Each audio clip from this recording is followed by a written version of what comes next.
Welcome to Embrace the Spiritual Podcast. Join friends Michelle and Dawn as they share tips on how you too can open your heart, raise your vibration, and reclaim your sovereignty. Hear what they have experienced and overcome in their spiritual journeys while navigating this expansive spiritual multiverse. Discover how they transform their soul lessons from ordinary into extraordinary. Follow, subscribe, and share Embrace the Spiritual Podcast on all streaming services, including YouTube. Follow us on Instagram, Facebook, and TikTok. Go to embracethespiritual.com for bonus content. To book a quantum energy healing session with Dawn, visit her website, alchemy-sacredsound.com. And to book a quantum energy healing session or learn Reiki or Tuning Forks, visit Michelle on her website at energeticembrace.com.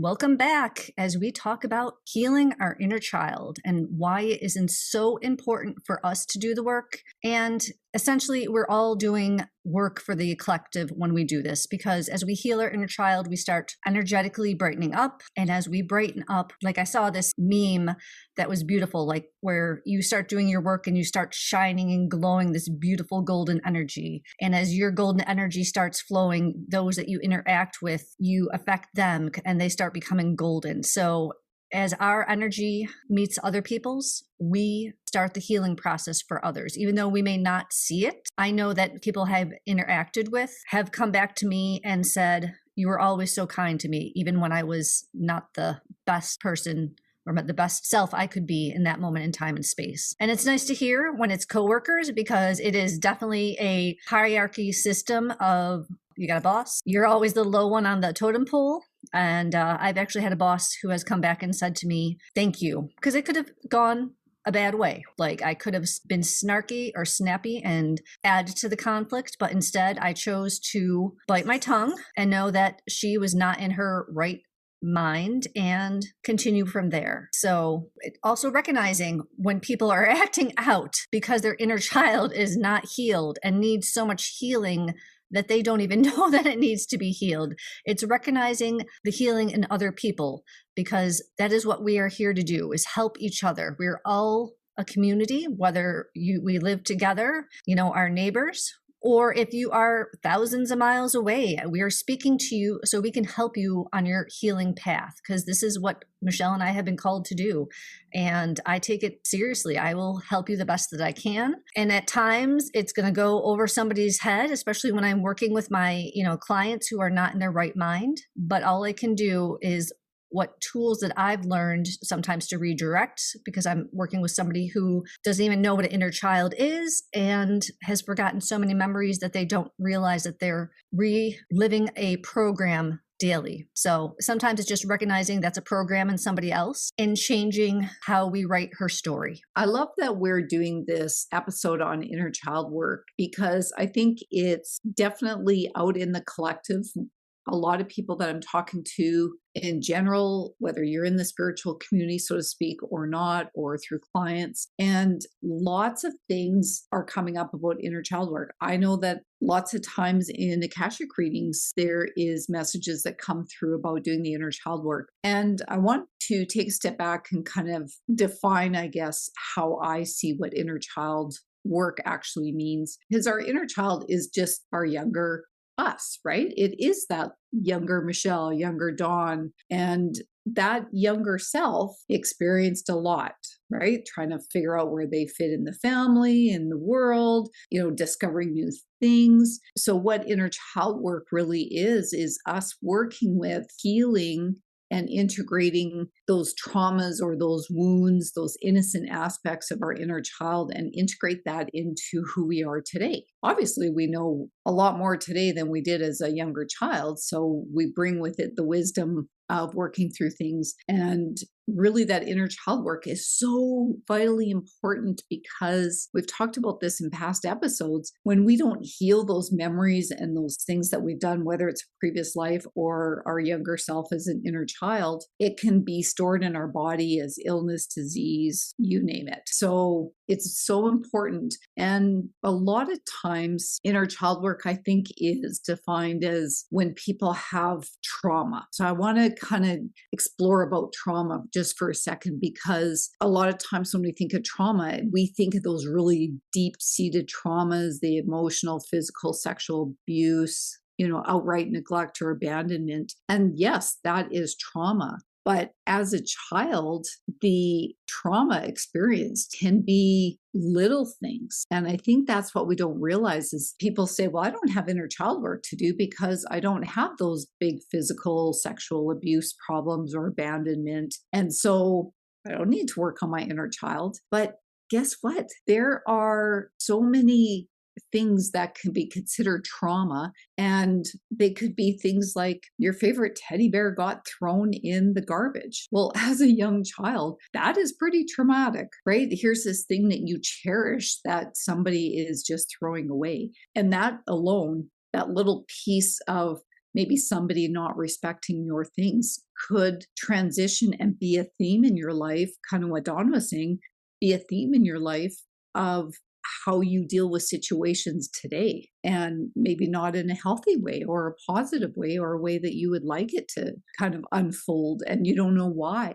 So I think it's really important to understand that even if you don't remember what might have happened during childhood, because I don't remember a lot about my childhood, and not saying it was traumatic, but as I've been doing my spiritual work, I don't need the memory in the same way. But sometimes that can make it harder to work on that inner child. So I just wanted to kind of bring up those couple little elements that even if you don't understand what they are, I think there's still ways that you can identify maybe something has happened and it's continuing a program, maybe running in the background, and it can still be worked on. Yes, there is so much. Inner child trauma is so complex because it can be as simple as fear of the unknown, fear of not having enough food, fear of abandonment, money, a place to sleep. These add up little by little.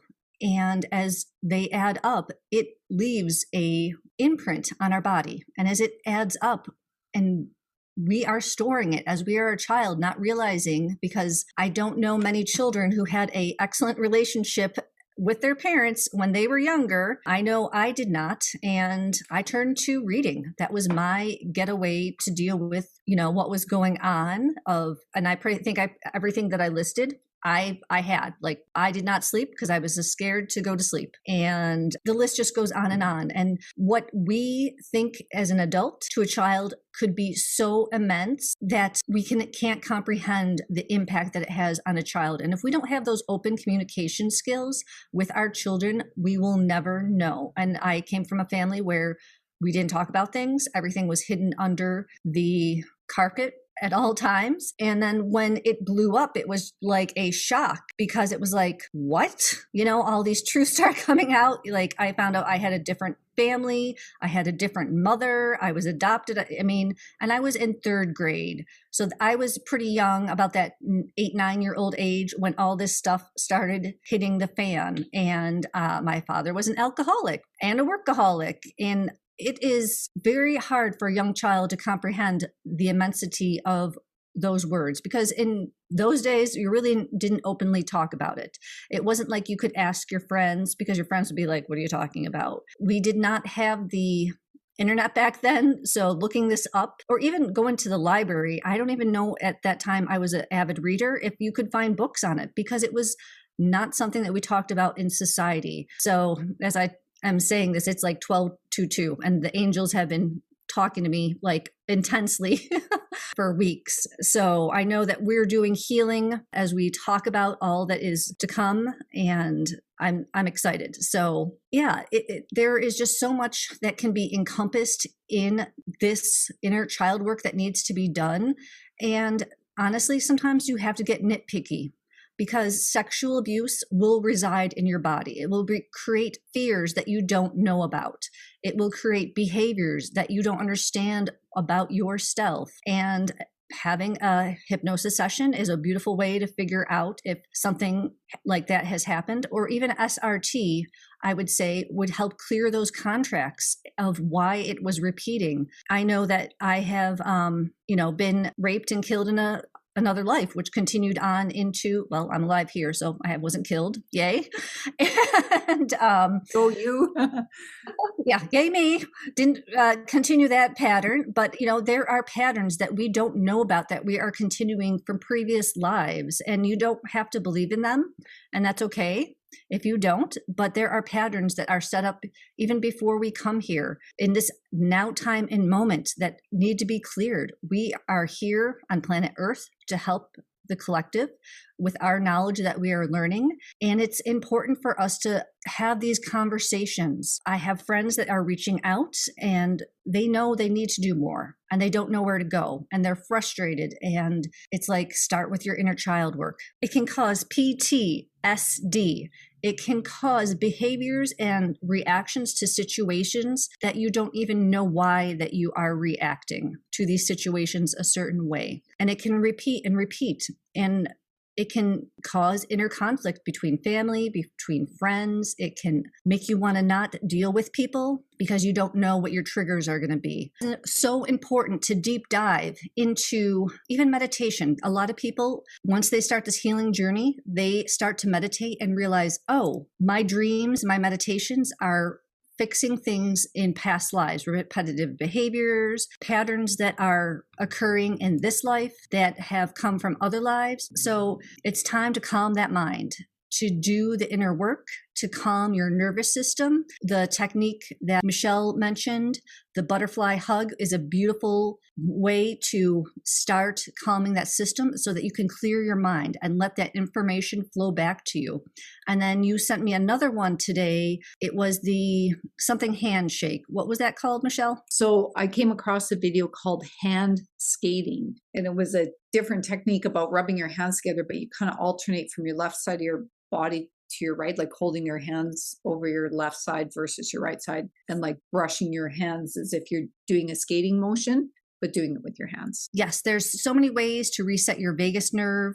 Again, I'm going to say Human Garage has a 30-day challenge to reset your body. And I've had friends do it. I've done it. I haven't made it to 30 days, just as a disclaimer, but it really does help you reset your whole entire system. And this is how we start healing. Even if we don't know what is wrong, resetting and calming our system, grounding, is a beautiful technique as well. We can start healing ourselves so we can start healing others. That's where it starts, right? Is awareness. Even if you're not aware of maybe something that happened in your younger years, here's some signs that maybe you've got a wounded inner child and you don't even realize it. A lot of times, if we have low self-esteem, you could be having thoughts, negative thoughts about yourself, and it could be a result of some physical, emotional, or psychological neglect in your childhood. So maybe you're overly harsh or critical of yourself, or believing you don't deserve to be happy. Maybe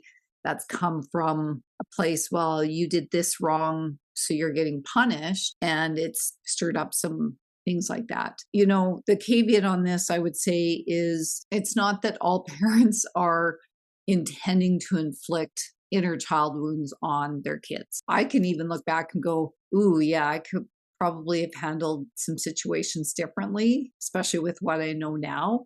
And all I can do is have that conversation with my kids now, and say, apologize. And, I didn't realize the impact this would have on you. And what can we do to work through that? So low self-esteem a lot of times is a reflection of an inner child wound because it comes from somewhere. Depression, there's a lot of depression out there. Yes, there's crappy world events that are contributing to that. But, those things around your appetite, your feelings of sadness, hopelessness. So that one, I would say, do some digging as to maybe what the source of it is. Maybe some addiction problems, right? We've talked a little bit about this, but a lot of times when we have addiction or substance abuse or emotional eating, it's a result of us trying to numb our bodies from feeling things. So that could be a sign as well. If we're repressing our emotions, maybe it wasn't safe to share what we were actually feeling.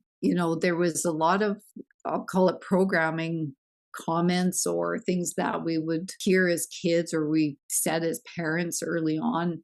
Kids are meant to be seen, not heard, things like that. Well, that can be pretty hard on a kid that's got all these emotions that they want to express, but they don't feel safe to do that. That's a few examples. I would say maybe you feel guilty for something that happened in the past. Well, that could be neglect, abandonment, if you're feeling unimportant, ignored. So, like Dawn said, maybe having a parent that is a workaholic. I was a workaholic, but I'm grateful that my husband was able to be a stay-at-home parent for most of the kids' years, pretty much all their school age years. So I'm really grateful for that. But even we call these helicopter parents, right? When you're smothering your kids or micromanaging them or controlling them, well, as an inner child, that if you had that happen to you, you could have feelings of resentment or anger. And if you were already suppressing your feelings, that's going to come out and just boom, explode, won't it? And that's not going to be good because whoever's around you is going to bear the brunt of that. And really, it's not about them. It's about what you weren't able to let go when you were younger, not feeling good enough. There's a lot of expectations being put on kids in school and getting the marks and going to post-secondary and people pleasing. All of these are inner child wounds, ultimately, right? Those unmet needs, neglect. And first of all, we can't address anything until we identify it, right? Awareness is how we start the process of healing. It's not that you have to necessarily go to hours and hours on end to a psychologist or anything like that. Certainly, if that's what you feel helps, by all means. I would never say not to do something like that, but there are lots of things we can do. So we can reflect on those childhood experiences. And a lot of work that I do in the Akashic Records is around perception of the event. We can't go back and change the physical actions or the physical events, but we can certainly change our perception and our experience of that event. And that can have profound impact on us today. Time doesn't exist. We've talked about this before. Time is not linear. So even though we're talking inner child, it's still part of us that exists today. So taking time to kind of reflect on that can be done through journaling. I know a lot of people struggle with journaling. I struggle with journaling. If you have to put it into a voice memo on your phone, then put it into a voice memo. A lot of times what happens when you journal or even typing it on a computer, it can turn into automatic writing. And automatic writing is really just the continuous flow of what you're thinking and putting it onto paper or typing it out or speaking it into a voice memo. And it gets it out of your physical body. And that's really key. So also practice mindfulness, self-compassion. And I also like an exercise that comes up a lot. The Akashic Records share this with clients. Sit your inner child in front of you. Imagine yourself. If you have a picture, great. Put a picture in front of you so you're looking at your inner child. Have a conversation and say, you know what? I know how crappy that situation was. Here's what I know to help maybe deal with that situation or things that you could say, and have that conversation with your inner child as if it was you sitting in front of yourself. Why not? It's a great visualization technique and it has profound effect because sharing that love, like imagine yourself reaching out and giving your inner child a hug. How many times do you hug yourself, right? Wrap your arms around yourself, give yourself a hug, get that self-compassion. I think it's so important. I love it. There are so many easy things to do. If you don't feel comfortable going to someone, it's as simple as starting with telling yourself, I love you. Even if you didn't feel loved as a child, you are lovable. You are this beautiful, unique soul, and you're here to share your beautiful gifts with all of us. Just start with saying, I love you. I tell myself I love you at least once a day. Sometimes it's like ends up being 5 times a day because I know that as I love myself more and more, I'm able to give love to others and it makes you feel good. I feel wonderful when I tell myself that I love me. And the more you do it, it just feels so amazing. And it's like starting your day off, like stepping down on a gold road and, the birds are singing and there's flowers and well, at least this is my version. And, it's like magical. And then you can also say, I see you and hear you. Because oftentimes we don't feel heard as a child. It is hard to communicate with your parents if they did not want to listen. And you can go back and rewrite all those times that you did not feel heard or listened to by your parents and play it out in your mind so that your parents are listening. And that sometimes is just enough to start the healing process of healing those wounds that you have stored deep within you. And, those wounds can be like, stop crying, be strong, get over it. And I didn't realize that another thing was when parents compare siblings. That is a big one. I have, it has happened to me. My siblings actually have often compared themselves when we were younger to each other. And oftentimes it is I'm better than you. And the funny thing is, one of my siblings would always say, I get better grades than you. But it wasn't true. But it was that bullying that was going on to make me not have the confidence in myself. I was actually the one who was getting the better grades. I just didn't realize it at the time because I was like, oh no, like you getting that I'm not good enough. But you know what? I realized that it was false information from the sibling because they weren't doing that great and they're trying to, put the blame on me. And I forgave them for doing that because that's all we can do is forgive them for being who they are in that moment in time and space and realize that I was doing my part as a child in this programming, because it's programming, getting good grades and acting a certain way. And I see myself and I hear myself for who I was in that moment in time and space and recognize that it wasn't me, it was them projecting onto me. You could also, go through, you didn't deserve it, which I didn't deserve that, that verbal mind games that my brother was playing.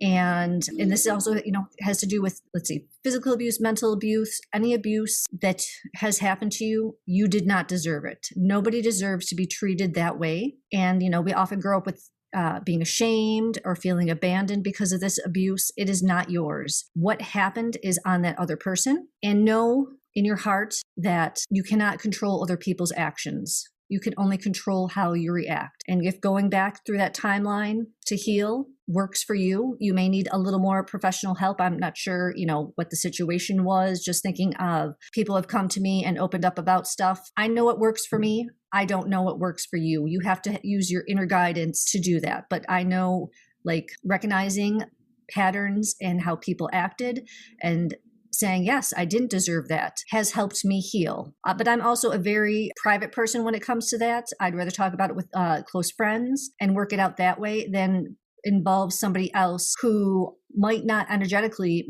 meet me where I need to go. So base it all on what your inner knowing is and what will work for you. And as you work through this, you will realize your triggers start not triggering you anymore. And then you can also say, I forgive you to yourself, to those who have, hurt you, and saying, I forgive you. I was bullied a lot and it's forgiven a lot of people. Because we are all going through this together. That bully had something happen to them that they felt that they needed to do this programming. And by rewriting that in timeline, we are helping that person heal. And even though they might not realize it, energetically, they're going to feel it. I mean, we are quantumly connected. So as we heal ourselves, our atoms are expanding out and touching the people that we've interacted in our life. And you don't have to believe it.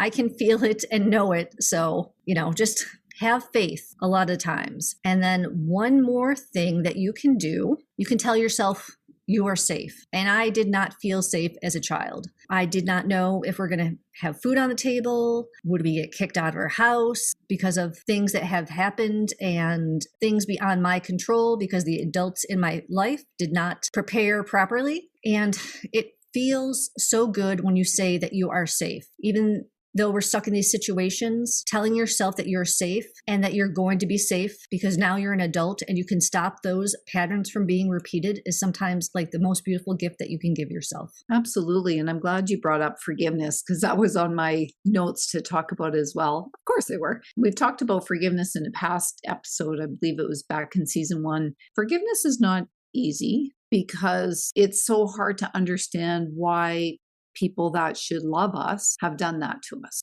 As parents, they should be there to protect us and make us feel safe, all those things. And Dawn just shared her story about not feeling any of those things. But forgiveness ultimately releases you of the burden of that anger and resentment. And that anger and resentment is poison in our bodies. It doesn't help us. It doesn't inflict pain on the other person by us harboring that resentment. So forgiveness, even if you just have to say, I don't understand, I don't agree, I will forgive this situation. And self-forgiveness is a big part of that, because as kids, we always feel like we've done something to deserve it. And, sometimes I guess kids were told they deserve it. Like, that's pretty crappy if you've been told that. But it just seems that we always, if our parents are upset, what have we done wrong? And we're always like that people pleasing I was mentioning earlier. So forgiveness ultimately takes a considerable amount of love and dedication.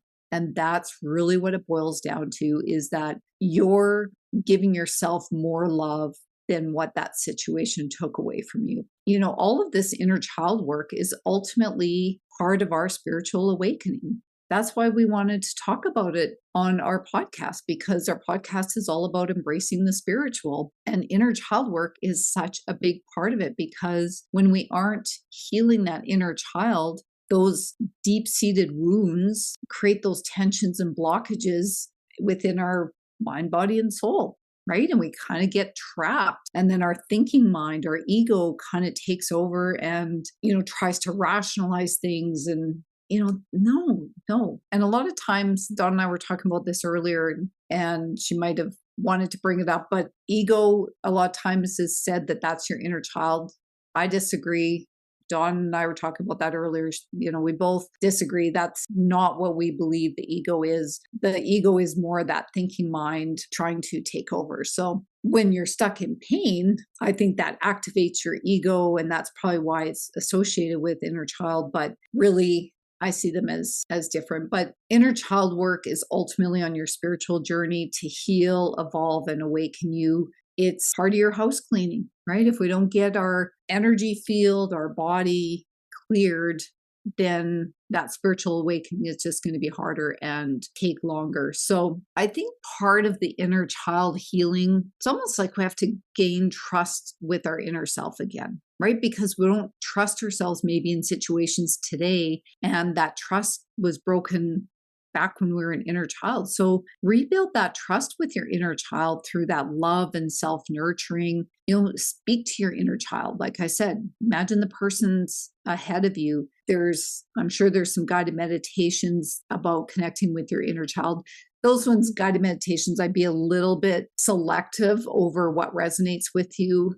If we come across any, we'll put it on our website. I don't have any to speak of at this moment, but you want to ultimately acknowledge your inner child, let them know you're there, treat them with kindness and respect. Ultimately, I guess, talk to them like you would have wanted to be talked to, right? Like Dawn could even have that conversation. Maybe you changed the narrative that was said at the time and turn it into a positive one, right? Even with her brother. Oh, that's great. You got such good marks. Good for you. I'm doing really well. And oh, are you? That's great. Shift it up. Even if you know that conversation never happened, it can still shift within you how you feel about the situation. Some of those self-nurturing things Dawn already talked about, tell yourself you love you, that you're here for yourself. The Hawaiian ho'oponopono. I'm sorry, please forgive me. I love you. Thank you. Those are very powerful tools, so simple, but you can say it once an hour, however much you want to. So yes, look at the pictures. Oh, do you want to jump in, Dawn? So you're going on, I'm like, SRT, because when we started out my session, we did my whole, the majority of my family of what unhealed things we had to clear. And I was kind of amazed. For my dad, I was 90% healed, which I thought that's wonderful because he had been such a big impact in my life. And when the session was over, we were 110%. So we were over. It was like whatever we had to do was so healed. It was like wonderful. It was like super rippling out. And then one was with my adoptive mother.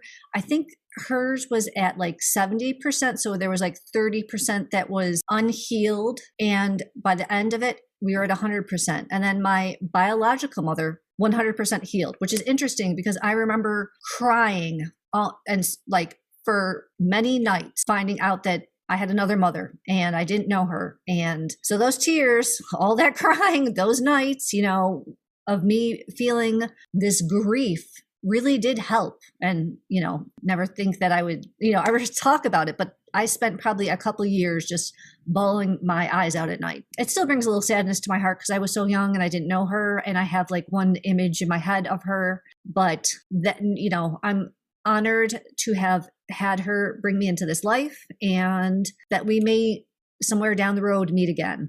So I'm grateful for her being my biological mother, and I, wish her well and whatever she is going to be doing, because I know that she was not meant to be here in this time and space. And I'm trying to think of what else had come up, but it is so interesting, these tools and techniques that we can use to, heal our inner child wounds. Especially Michelle and I have gone through so much work, and we think like, oh, it's pretty clear, but we still had, a percentage of stuff that need to be worked on. And as we heal this, we are helping the collective. So I know this is going to ripple out to my brothers and my, my family that is still here. And even, the angels are saying, even the ones that still are not here, because I know my father passed away, it is helping him clear the repetitive patterns that we have been repeating. I know that he was in another life of mine, and they're saying that door is closed. We have cleared it. So I don't have to worry about repeating these behaviors. And it's not even a behavior. It's karmic patterns coming into this life that I did not know that I had, because we entered into a contract when a negative scenario was created, and we had to play it out and keep playing it out until it was healed. So now it's healed. We don't have to play it out again. Now that, with my adoptive mother, we have healed it. We don't have to play it out again. My biological mother and I, obviously, it's not going to, if we choose to come into, it's our choice to work together, and we don't have any karmic bonds. So it is a beautiful tool that you can use through SRT. If you're thinking about it, Carolyn is a wonderful person to work with, and I highly recommend her. Thank you for jumping in. It's really, I want to say, brave to share what you've experienced. And there's other people that I know our listeners are kind of going, yeah, that's my situation. Or I've had something similar to that, kids that have divorced parents. Well, guess what? The next person they marry, one of your parents marries, may not be a ball of sunshine. And, I've got a good childhood friend that experienced that. And it's really sad that that second parent coming in doesn't treat them with the love and respect that they deserve. So healing that inner child and knowing that it wasn't your fault. You can look back and go, that was totally about them. I do not own that. They own that. That is going to be their karma, like Dawn said, to heal.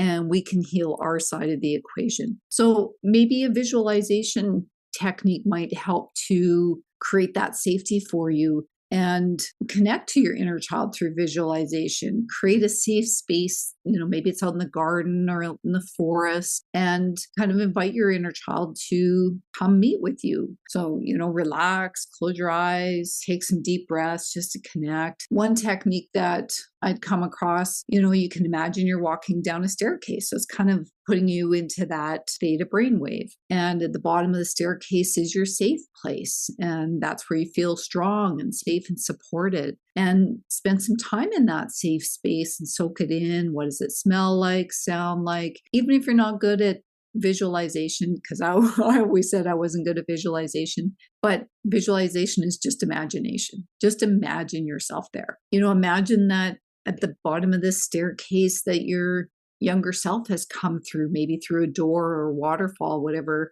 kind of feels good for you. Give them a hug, make them feel at home, ask questions like, when was the first time you felt sad or scared, or whatever is going to come to you? Wait for their response, hug them, thank them, tell them how brave they were and how safe they are, how much they mean to you. And then say goodbye to them, go back up your stairs. So that's one example of a visualization technique you can do to connect to your inner child. But I think it's just so important that, yes, you might need some assistance because, like Dawn said, you can keep doing this work and a trigger pops up and you go, really? I thought I dealt with this. And even doing my massage yesterday, right? A couple things wasn't necessarily inner child, but it was things that hadn't quite healed. So I feel that this could be used for inner child work as well. Maybe if you're old enough to drive, go in your vehicles, there's nobody around you.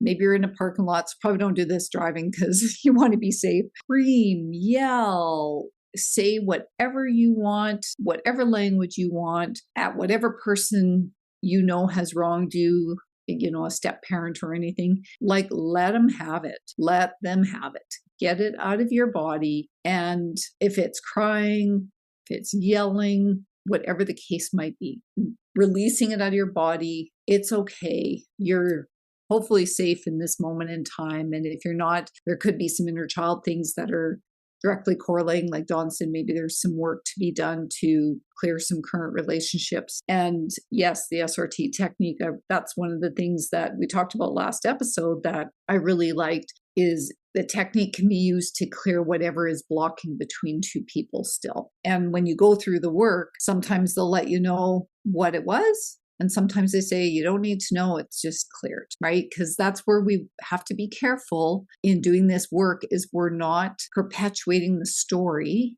and keeping alive. Because I think that's what happens a lot of times, is we don't want to talk about these past events because they were traumatic. They didn't make you feel safe. And we feel like talking about them, we're reliving them. When you can imagine your inner child in front of you, it kind of helps create a little bit of an observation role, not a disconnect. Initially, I was going to say disconnect, but that wasn't the right word. It's more that observation. So put yourself in observer mode, no different than if a friend was telling you their story and you're just hearing it as an observer. So I think that might really help to not have you rile up all those emotions again. On the other hand, sometimes we need to rile up those emotions to finally release them, right? If we don't get mad, if we don't, that's what I've come across lately is in all the spiritual work, it's easy for me to step into the observer role of a situation, but sometimes I haven't felt the feelings I need to feel for that situation. I've justified it,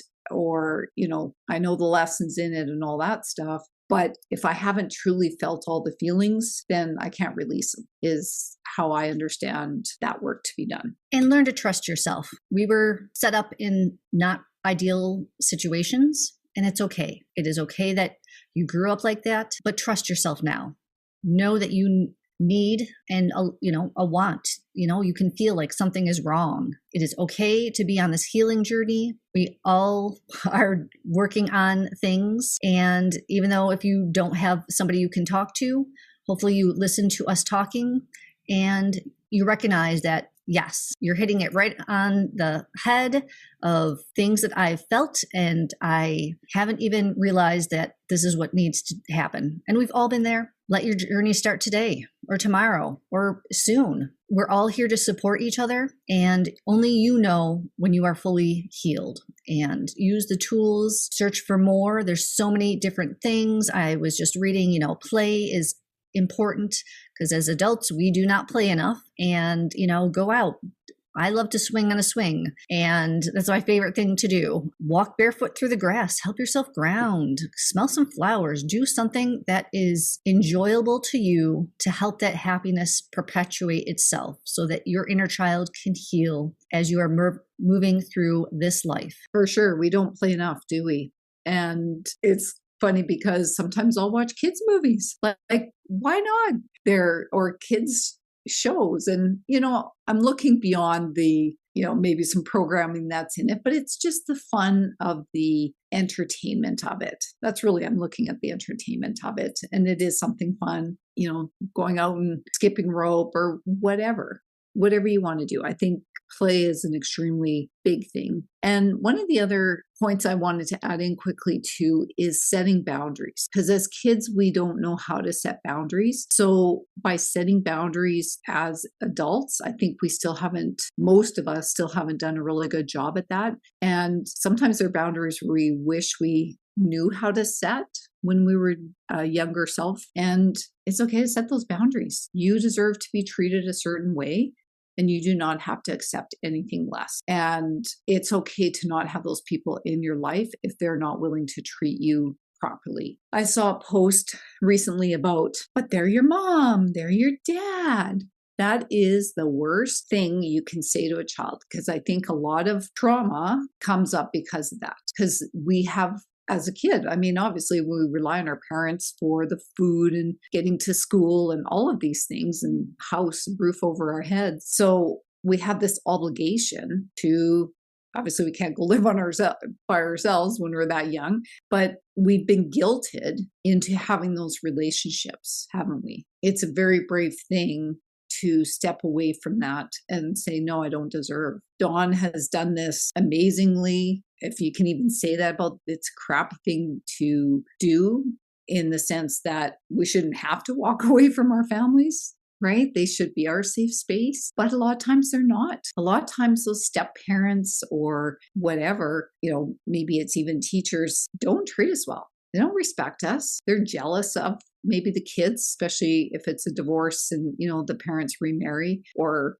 whatever, maybe it's a widow situation and they remarry. But as kids, we're not responsible for the actions of our parents. So we can release that. We don't need to carry that on. Here's some things that I want to just kind of conclude what I want to share on this is that your feelings are valid. You did all that you could do. What happened was not your fault. Forgive yourself. It's okay to cry. It's okay to want things to be different. And you're perfectly imperfect. So love that about yourself. Yeah, I just wanted to add that, it was my youngest who was like, I want to step away from the family. I don't want to have to partake in their energy anymore. And she is the most loving, kind, caring soul you ever meet. She is on point with thinking about other people's feelings and stuff. But she recognized that there was control, victimhood, and this repeat program that they were not choosing to break. And I am so grateful for her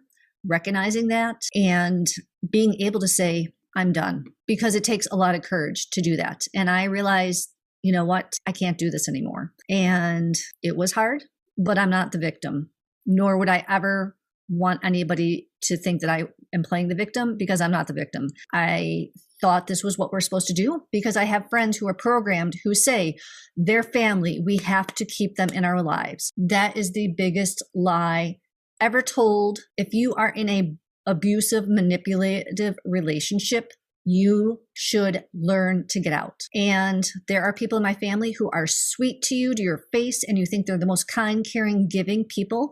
And when that door closes, they are the ugliest thing that you could ever imagine. And they talk about you. And I don't consent to that.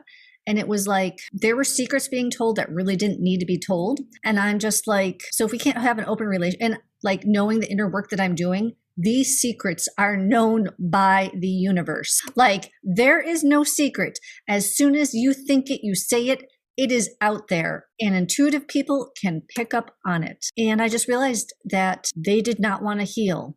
They were in this to repeat the victimhood mentality. And I could not partake in a role anymore that I was never really part of. Like, I realized that I was never, as a child, part of this. I never chose to partake in, this whole entire situation. I was always doing my own thing. I was always the stubborn one who was like, yeah, I don't want to do this. I was often in trouble because of my behavior was not conducive to perpetuating the programming.